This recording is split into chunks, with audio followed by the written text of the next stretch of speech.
Hey guys, in today's video, we're gonna talk about the perfect golf grip.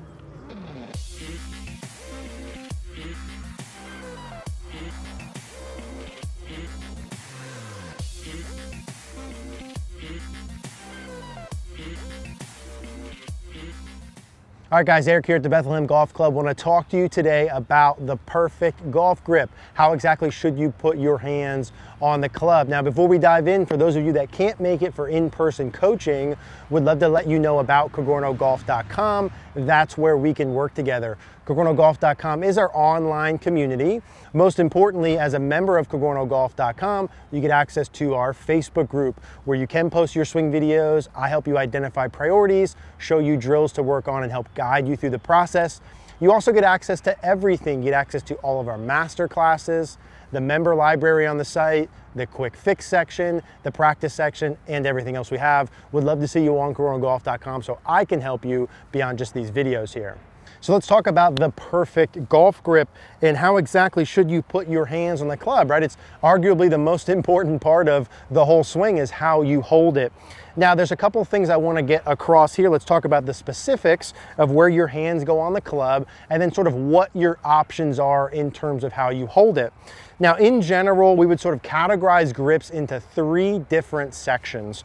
What we would say is there could be a weak grip, which we would say would be, if we sort of reference the V's on your left and right hand, your hands being turned counterclockwise, or the V's being on to the left of your chin, sort of chin and left collarbone. We would categorize that as a weak grip. A neutral grip would be the V's at the right side of my chin or right collarbone. So my left hand V right here, my right hand V, both being at my chin or collarbone. That's what we would categorize as a neutral grip. And then a strong grip would be where those V's would get more towards my right shoulder, right? So if both of those V's, you drew a straight line up, were at my right shoulder, that would be a stronger grip. So think about it in terms of how your hands turn, right? The more counterclockwise they are on the club, that'd be a weak grip. If they're neutral, they're more or less facing each other. And if they're stronger, they're turned more clockwise. Again, the easiest way to reference this is where the V's are. Now, obviously, when you grip the club, there's a left hand and a right hand, okay? So you could have your left hand in a certain location and have your right hand in a certain location. You could maybe have a weak left hand grip with the V over here to the left of the chin and a strong right hand grip with the V over at the right collarbone. What I would like for you guys to do is try and keep the V's parallel to each other. That means if you so choose to go with a weaker grip, have both the V's in line with each other.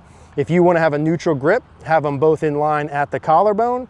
And if you want to have a stronger grip, have them both in line at the right shoulder. Any of those can potentially work with that.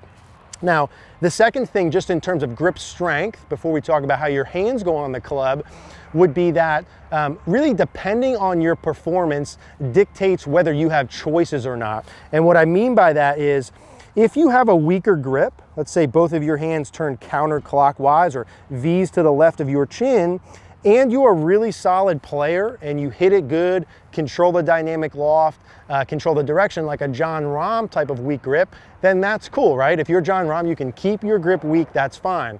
If you're not Jon Rahm and you don't hit it solid, specifically if you hit the ball too far to the right or weak, high right, any of those sort of shots, then I would say you don't have an option. We need to get the grip more towards medium or strong. The benefits of having a neutral to strong grip are all related to where the club face is in space and your dynamic loft. Think about it this way. The more your hands are turned clockwise, that is V's to the right shoulder or more, the more your club face is going to be square or closed in your swing. Now, we know from other videos, hopefully you've seen of ours, that a square, so slightly tilted down, right, neutral at the top, tilted down, or closed club face provides a lot of benefits. Specifically, it's easier to have good rotation. It's easier to get the handle forward and do the side bends and everything you need to hit the ball solid if the face is square. So if we have the grip more towards weak, okay, over here, then odds are at some point in time our face is going to be more open unless we do something to fix that, a la bowing the lead wrist or adding more supination during the downswing. So that's how we would categorize the grips: weak, neutral to strong. I would recommend neutral to strong. You're allowed to have a weak grip if you hit it really good, but if you miss it to the right, then I would take that back. Same sort of thing. I'd prefer you medium or strong. If you're someone who really struggles with hooks to the left, maybe you can look at weakening that a little bit. That works fine. So now that we know the general categories, let's talk specifically about how the club goes in your hands.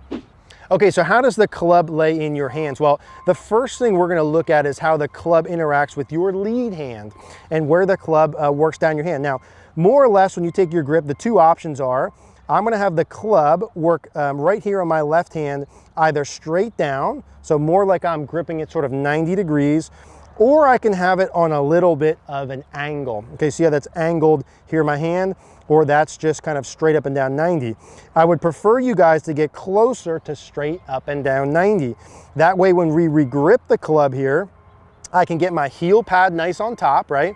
I've got, definitely have control of the club, right? The test that a lot of people like to do here with the heel pad on top is I should be able to hinge it with just my index finger and my heel pad. If I have my heel pad on the side or the club's too much in my palm and I try and do that, I lose control of the club. So that'd be where we start. Club down the fingers here, just inside the end of my fingers, pretty close to 90 degrees straight down. I'm gonna wrap my left hand and get this fleshy part of my heel pad to sit right on top of the club.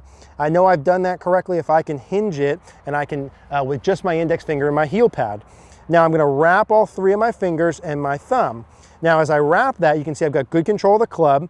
I've got this V here between my thumb and my index knuckle here at my trail collarbone. I've got the thumb just down the right side of the shaft. Now, when I look down from my point of view, I can see 2 to 2.5 knuckles with a neutral grip. If I went strong and it was a little more turned, so same sort of things, but I was turned more, now I can start to see 3 knuckles. If I had a weaker grip pattern, a little more kind of in my palms, I can only see 1 knuckle. So we're shooting for 2 to 3 knuckles with a stock grip. That's how my left hand would go on thumb down the side. Not as concerned about a short or long thumb, just at the thumb slightly down the side. My trail hand grip, then I'm more or less gonna match it. Now, of course, there's anomalies of great players who have a little bit different from hand to hand, but as a stock model, we wanna match those two. And so when I bring my right hand in, I'm gonna get my left thumb riding basically right down this crevice here between my thumb pad and my heel pad, down my lifeline here, the middle part of my right hand. So I'm gonna bring my right hand in, not from over the top, but more from straight in or a little under if I wanna go stronger. I'm gonna get that left thumb to go down the middle part of my right hand. I'm also gonna take my index finger and have that club be right in the middle of my index finger. I'm gonna wrap my hand. Now notice as I wrap my hand, I maintain this V between my thumb and my index finger to my right collarbone. I don't get my left hand on here good and wrap my hand over like this. Now notice my V's over here, that'd be too weak. So I wanna match that, bring my thumb in, have my thumb go right down my right hand, keep my V's to my right. Now notice my thumb now, my right hand thumb, is on the left side of the shaft. And I can see 2 to 3 fingernails on my right hand. If I went really weak here, I can't see any fingernails. If I went really strong, I can see all of them. So that's how I would lay the club in here. One more time, 90 degrees down the hand, wrap it over, V's to my collarbone, thumb down the side. I've got good control of it. Right hand comes in, thumb goes down the right hand, can see some fingernails, and that's how I would control that. Now, in terms of pressure in your fingers, there's some different options, right? But I'd like to keep your grip pressure relatively constant. You should feel some pressure in your 2 fingers of your right hand and potentially the last 3 fingers of your left hand. And I'm trying to keep my grip pressure constant. I don't want a 1 out of 10, like I'm holding the baby bird type of feel, and I don't want 10 out of 10. I like to find a middle ground, and I'd like that grip pressure to be constant as you start your swing. So those are the checkpoints there in terms of how to put it in your hands. You know, when I take this grip here, I want to have the hands inside left thigh, so a little bit of shaft lean. I put my hands on there, I check that grip, and as I go, I want to make sure my club face is square as I take my grip. What I see a lot of people you have to avoid is the club face is open, I grip it really nice, and then I turn it back to square the face, then my grip's right back. So if you need to hold the club in front of you with your right hand, make sure the leading edge is square, put that in 90 degrees, wrap the left hand, bring your right hand in, get that down your thumb, you're okay. And then in terms of what you want to do with your grip, you can either interlock these last two fingers, you can overlap the right pinky over the left hand, or you can baseball. I would go with an overlap or an interlock grip, so long as you don't get the interlock so deep in there, right? Then your right hand's gonna be too far in your palm. So you would have a little bit of an overlap or an interlock is fine. Those would be the grip preferences that we would have for a perfect grip. And again, it's just a little bit dependent on your ball flight pattern. Go more towards medium, neutral grip to stronger grip if you've got problems hitting it to the right, or just to build a stock pattern. Now, what you want to do to build beyond this video, once you have your grip good, is understand how your wrist angles work during the backswing and downswing to match that grip, because depending on how your hands are on the club, you have to do different things during your takeaway, backswing, and downswing. Fortunately, we've got videos for that if you search our wrist condition videos, or how to match your grip with wrist condition, or check out CogornoGolf.com. We lay that all out. So hopefully this makes sense, keeps your grip super simple at the address position. If you have any questions, leave a comment down below. Hey guys, thanks for watching today's video. If you liked the video, do us a favor, click the like button down below. Click the notification bell. Also, please subscribe. Thank you guys for watching.